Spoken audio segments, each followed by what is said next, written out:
سلام المسيح أحباء راديو دوجما في كل مكان. أهلا بكم في برنامج جديد وكلامه الحلو. كلام دايما ربنا حلو قوي، ودايما بنستمتع واحنا بنقرأ كلامه وبنسمع وصاياه.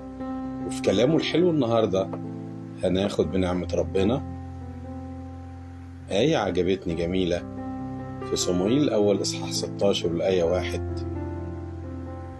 بيقول ربنا لصموئيل: حتى متى تنوح على شاول وأنا قد رفضته.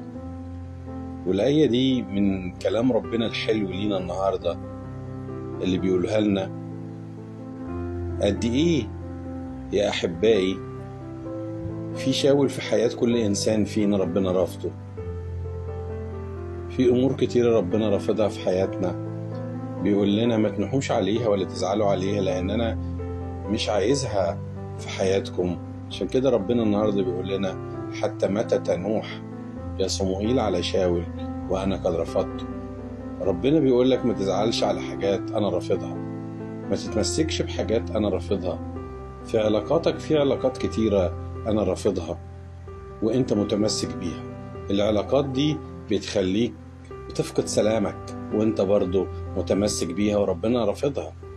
ربنا قد إيه بيدينا إنذار لحياتنا، بيقول لنا إن العلاقة دي مش كويسة لحياتك. العلاقة دي بتوصلك إنك بتزعل ربنا منك، بتوصلك إنك تفعل خطية. عشان كده بيقول لك أنا رافض الحاجة دي في حياتك. متمسك بيها ليه؟ حتى في سكة حياتنا، في طريقنا، في معاملاتنا، ربنا بيقول لك إن الطريق ده بيظهر لك إنه مفروش بالورود والشيطان بيزينه لك، ولكن زي ما بيقول الكتاب عاقبته الموت. بلاش منه، الطريق كله مش كويس، مش آخرته هتبقى الملكوت. فبلاش تمشي في الطريق ده، غير حياتك، ارجع من الطريق اللي انت فيه لأن ربنا رافضه في حياتك وانت متمسك بيه. قد ايه في حياتنا وفي حياة كل حد فينا شاول ربنا رافضه.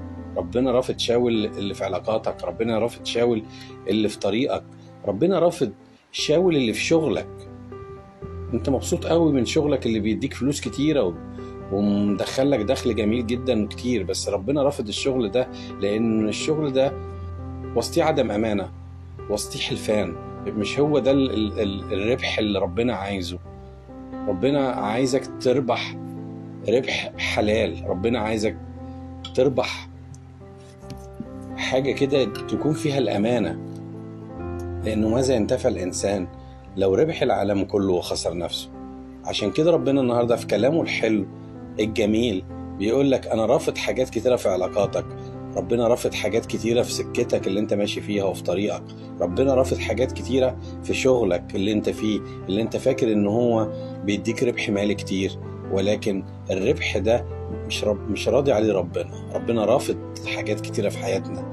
وبالرغم ربنا بيبص لنا وبيدينا كذا إشارة على الحاجة دي، بيقول لها أنا رفضها في حياتك ولكن أنت متمسك بيها وبتنوح عليها. حتى زمان في تكوين 19:26 ربنا بيقول للوط اطلع من البلد دي لأن البلد دي شرها صعد إلي، سدوم وعمورة.